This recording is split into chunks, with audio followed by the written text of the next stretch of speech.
Yvaine ou le chevalier au lion de Chrétien de Troyes, traduit et adapté par Pierre-Marie Baude. Messire Yvain, vainqueur, est pris au piège. Messire Yvain voulait partir seul pour être sûr d'affronter le chevalier qui avait des faits calogrenants. En effet, s'il partait avec le roi et ses chevaliers, 2 d'entre eux avaient priorité sur lui pour solliciter le droit de combattre en premier. C'étaient Queux et Gauvin. Yvain avait grande envie de refaire le même chemin que son cousin Calogrenant, de voir le géant gardien des taureaux, la jolie fille du Vavasseur, d'arriver à l'étrange fontaine. Alors il quitta discrètement la cour. Arrivé chez lui, il pressa l'un de ses écuyers en qui il avait toute confiance et lui commanda de préparer ses armes et son cheval de combat. Puis il lui dit « Je pars par cette porte sur mon palefroid. Tiens, va me rejoindre sur l'autre cheval, le destrier, avec toutes mes armes. Je prendrai le destrier et tu rentreras avec le palefroid. Dépêche-toi et surtout pas un mot, c'est un ordre.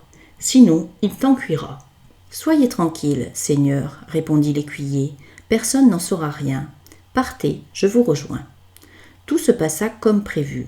L'écuyer rejoignit son seigneur en un lieu retiré. Il lui remit le harnais, le cheval bien ferré et l'aida à s'équiper.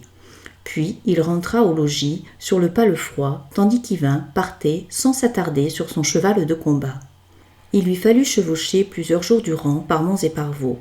Il traversa d'immenses forêts, des contrées inconnues et sauvages, et parvint à l'entrée du chemin obscur, rempli de ronces. Maintenant, il ne pouvait plus s'égarer. Il arriva chez le Vavasseur, qui l'accueillit de la plus délicate façon.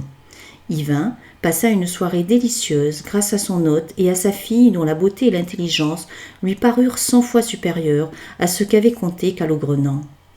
Les mots sont toujours trop faibles pour décrire les qualités et les vertus d'un homme ou d'une femme de bien. Après une nuit passée dans ce confortable logis, monseigneur Yvain reprit sa route.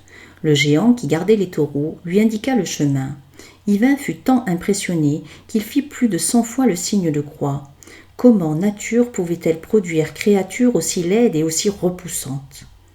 Monseigneur Yvain parvint à la fontaine, versa sur le perron l'eau du bassin remplie à ras-bord. Aussitôt vent et tempête se levèrent comme prévu, et quand Dieu redonna un beau ciel, les oiseaux se posèrent sur le pin et manifestèrent leur joie. Ils sifflaient ou guilleraient lorsque surgit, à grand fracas et flambant de colère, un chevalier plus excité que s'il chassait le cerf en rut. Les 2 seigneurs se ruèrent alors aussitôt l'un contre l'autre, montrant clairement qu'ils s'en voulaient à mort.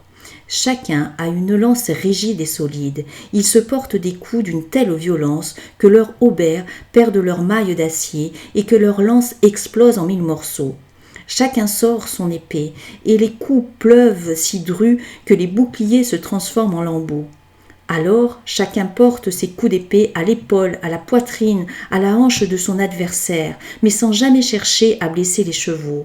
Aucun des 2 ne recule, ils sont là, solides comme 2 rocs. Jamais 2 chevaliers ne dépensèrent autant de force pour hâter leur mort. Leurs hommes sont cabossés et défoncés, leurs haubers se démaillent et ne protègent pas plus qu'un habit de moine. Ils en sont à se frapper d'estoc au visage. Le sang coule à flots, le combat féroce s'éternise. Aucun des 2 ne veut reculer avant d'avoir blessé à mort l'adversaire. Finalement, monseigneur Yvain fit éclater le heaume du chevalier. Jamais celui-ci n'avait reçu un coup aussi atroce. Il en fut tout ébranlé. Sous la coiffe de métal, son crâne était fendu, des morceaux de cervelle et du sang tachaient les mailles de son haubert resplendissant. La douleur était si violente que son cœur faillit lâcher. Il prit peur et s'enfuit. Qu'aurait-il pu faire d'autre ? Il se savait blessé à mort. Il prit donc la direction de son château, dont on avait laissé le pont-levis abaissé afin qu'il puisse rentrer. Il fuyait et monseigneur Yvain le poursuivait. On aurait dit un gerfaut chassant une grue cendrée sans parvenir à l'atteindre. Yvain voulait pourtant le prendre mort ou vif. Il se souvenait en effet des propos insultants de monseigneur Queux et était décidé à rapporter une preuve de sa victoire.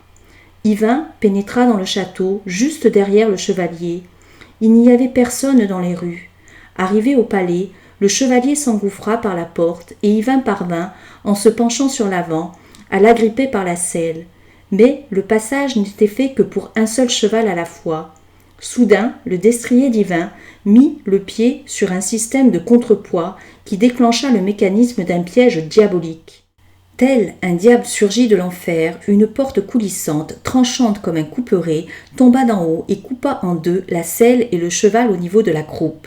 Heureusement que messire Yvain se tenait à ce moment penché sur l'avant.